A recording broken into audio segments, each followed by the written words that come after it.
and Botswana businessman Atang Makgaganeni in pole position. But one thing was for certain, this order would not remain the same.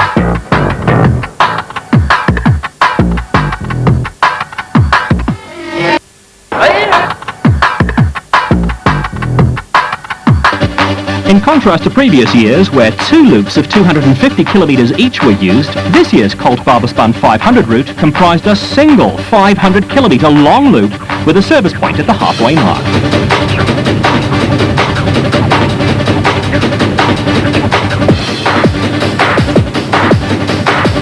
It's a serious piece of equipment here.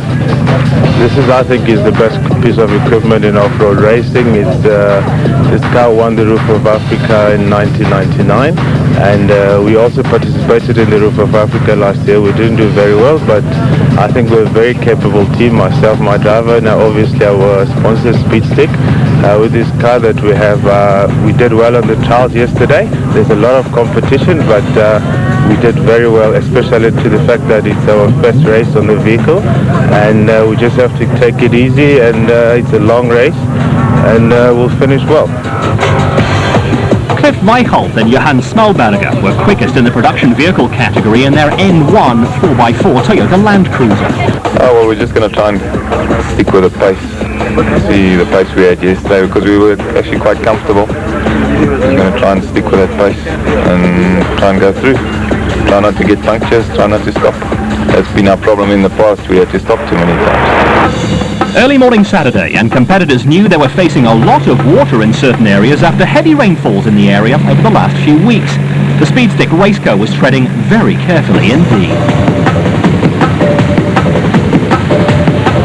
Back at the start, a nice crowd had gathered to see the competitors off. Weichelt and Smalberger floored the accelerator as they set off at the head of the production vehicle category on what promised to be a punishing course.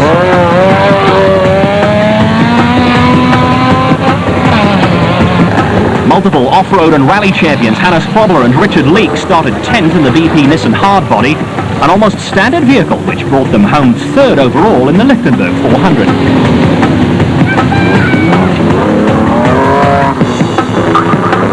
Henry and Maurice Zermatten in their PlayStation-backed Pajero had gone as hard as possible in the time trial to avoid starting low down the field and risk getting stuck in the mud churned up by the leaders. Cliff Barker and Vic Camper in the BMW M3-powered Land Rover were contenders for overall victory, as was the Woolrich Scholthammer Pajero. Now we've got a car that we've been allowed to, the rules are much more flexible, and we can actually compete head-to-head with the guys now. Starting from virtually the back of the field, Woolrich and Scholthammer were forced to go hard from the start, not wanting to allow the leading vehicles to pull too much of a lead and hoping to challenge for a top 10 position towards the end of the race. And the Merva and the young Abraham faced a similar challenge. Well, we lost the gearbox yesterday halfway through the seeding stage. We just got us stuck there and we had to be towed back here. And overnight we fitted a new gearbox. But now we're starting right at the back, and all I've got to do is pass 67 cars to win. And if anybody can do it, Superband can. He also tackled the route with gusto, setting the quickest time of all on the run to the first Marshall checkpoint.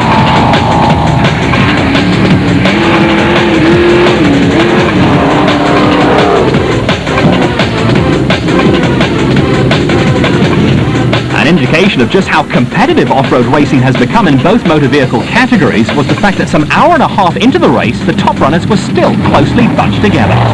Shamir Variawa and Bucks Carolyn in their corn-baked Jimco had gone to the front and were leading this bunch, which included Jackie Javert and Vickers van Deventer and Brandon Harkus and Reckard Woods.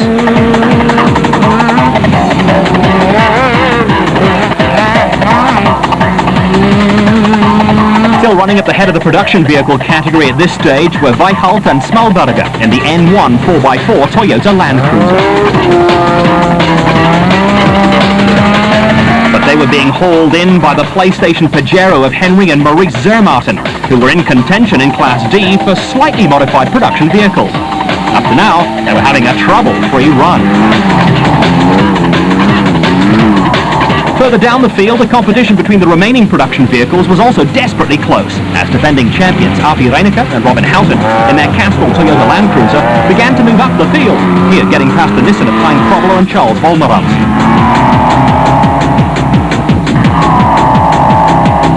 Not far behind were Class E leaders Jean-Pierre Joubert and Errol Hodgson in their Charlin Freight Toyota Hilux.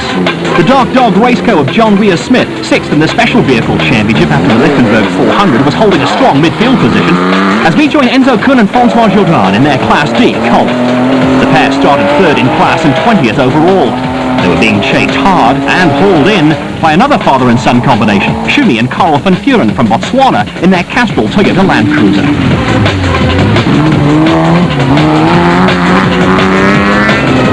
Woolrich and Schulthammer were on a charge in the Mitsubishi Pajero and had to contend with traffic and roads churned up by all the competitors ahead of them. Mud patches like this posed no problem for the Pajero as they passed the stranded raceco of Bevan Berthold and Atang Machakeneni.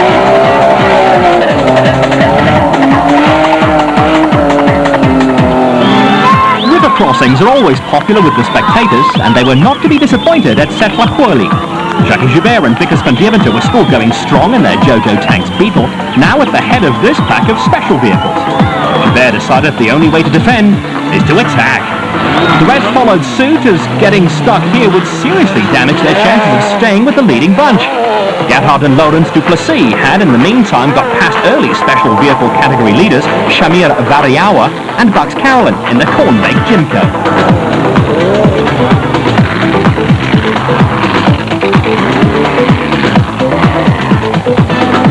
Still running at the front of the production vehicle category were Cliff Weichelt and Johann Smalberger in the N1 4x4 Toyota Land Cruiser, coming under increasing pressure from the Probler Leak BP Nissan hardbody.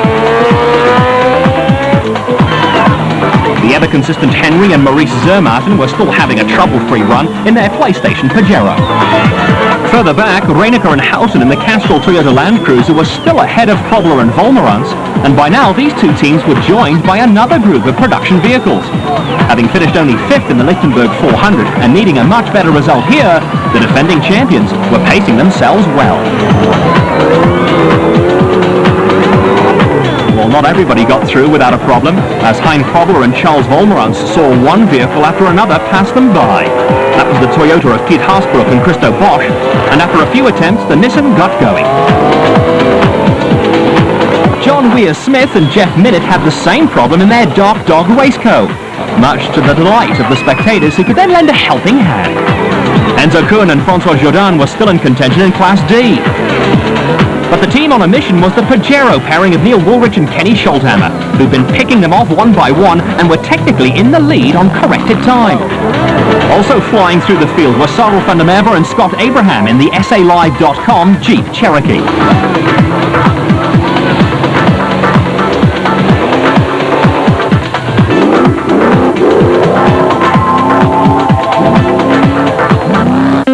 Some of the front-running special vehicles had got lost after they mistakenly followed a retired Jacques Joubert, whose VW had suffered a blown turbocharger. This benefited Api Reinecker and Robin Houghton, who'd moved to the front of the field, while a titanic battle unfolded behind them.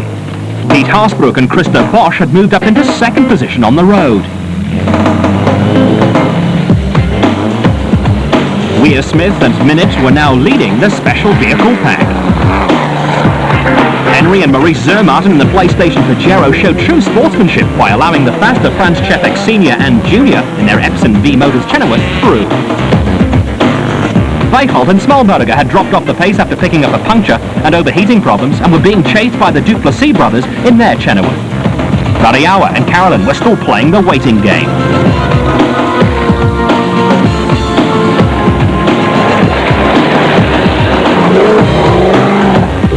Schumi and Karl van Vuren were well down the order on the road, but on corrected time had actually moved to the front of Class D, while Hannes Krobler and Richard Leek were running a strong third in Class T. They were chased by the Colt of Kuhn and Jourdan.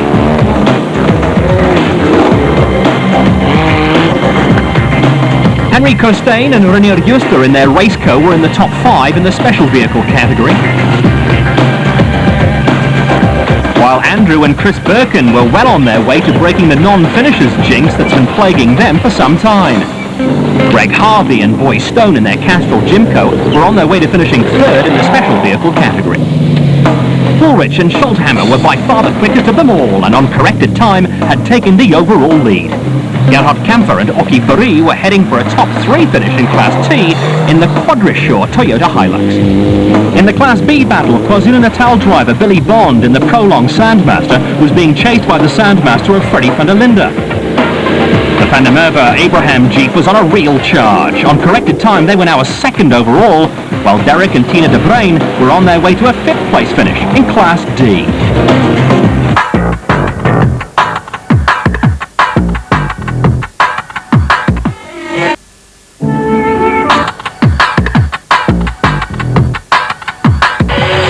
At the service point, halfway through the race, Archie Reiniger and Robin Houghton were first on the road and first to stop for a quick check-over of the vehicle and a well-deserved break for the crew. Shamir Variawa and Bucks Carolyn in the Corn-Baked Jimco were part of the group that had got lost earlier, but they were well within striking distance of the leaders. The selector on the gear shifter. Getting get jump. Run in front and you keep on dropping back and can't change gears. So we're going to see, we're going to drive it for a few minutes. A quick repair to the gear shift before setting off, while over at the BP Nissan pit there was frantic activity around the Probola leak Nissan, as a number of things had to be fixed on the vehicle. But Probola wasn't too bothered about it all. Thanks. Well, at the moment, a little bit rough, but we're going strong. We're not far behind the other guys. We lost at one place, and I think we lost about 3 minutes, but we're going strong.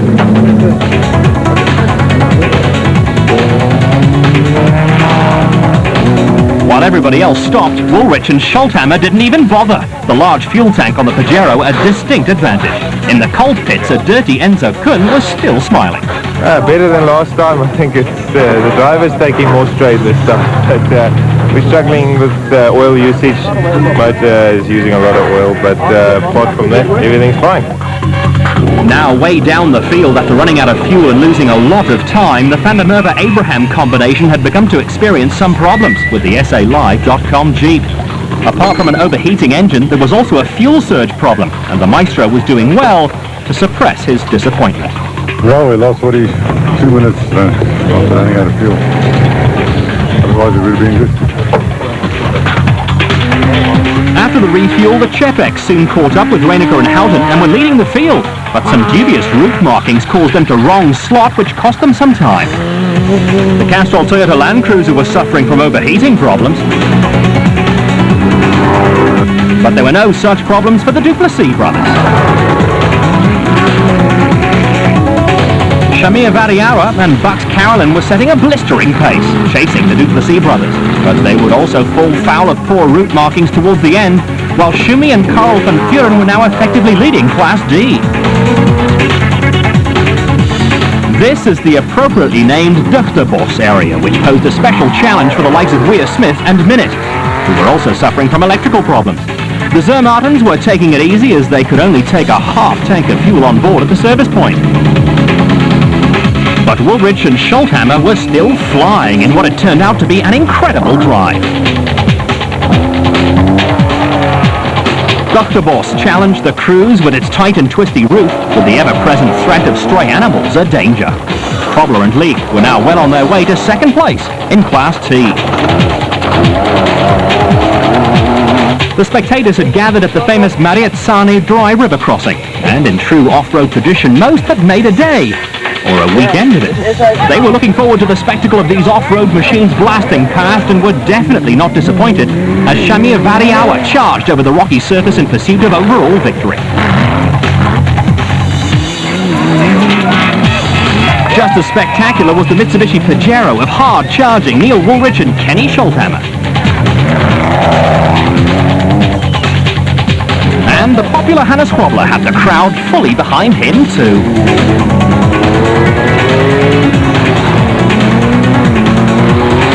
The Chefex lost time due to a wrong slot and a broken accelerator cable, and eventually ran out of fuel a few kilometres from the end. They were excluded for being towed across the finish line. The Van Buren father and son pair were having a dream race and went on to win Class D, finishing second in the production vehicle category and second overall. After the Chefex problems, a great performance from Variauer and Carolyn saw them move into first place on the road to secure a win in the special vehicle category, first place in Class A and fourth overall. Following their fourth in category and third in class in the Lichtenberg 400, this result would catapult them to the top of the special vehicle standings. Veteran off-road racer and navigator Bucks Carolyn was happy with the result, albeit with some reservations. He's very good. I'm busy trying to train him up a bit. He's got a few basic flaws that I'm ironing out on the guy, but he's got the ability. He needs to get fit. But I enjoyed the day. It's my first win ever as a nav. I haven't had one of these, so to me that was great fun. And I think you know, these youngsters are in the cars nowadays. They're showing us old boys what to do, and the pace was hot, and it was a really good race. A hero's welcome awaited Neil Woolridge and Kenny Scholthammer, who'd worked their way past 64 cars to bring the Mitsubishi Pajero home first overall, first in category, and first in class in its debut race. 2 wins, 2 starts, a hell of a way to start the season. Well, I thought we can't start any better than this. It's been fantastic. There's been a lot of pressure this week with the arrival of the new car and all the expectations from our sponsors. So I think yesterday with me hitting that log showed a little bit of pressure I was under, which is not normal for me. But I've enjoyed today. It's been hard work, starting 65th this morning and 32 minutes behind the leaders. We had to work hard all day. And the marking was a little bit suspect near the end, so we all got lost a little bit. But the car's been fantastic. We had 2 punches, which we stopped and fixed. And but the car's been great. It's fantastic. It's been a good run. The final results see Variauer and Carolyn first in Class A, Heel Nell and his Sandmaster taking Class B, Velman and Mengel in their Toyota Class C, and the Van Burens winning Class D. Their first class victory for a long time in Class E for the Birkin brothers, with a great result for Krobler and Leake finishing second in Class T, behind Woolridge and Scholthammer. Keep abreast of the latest off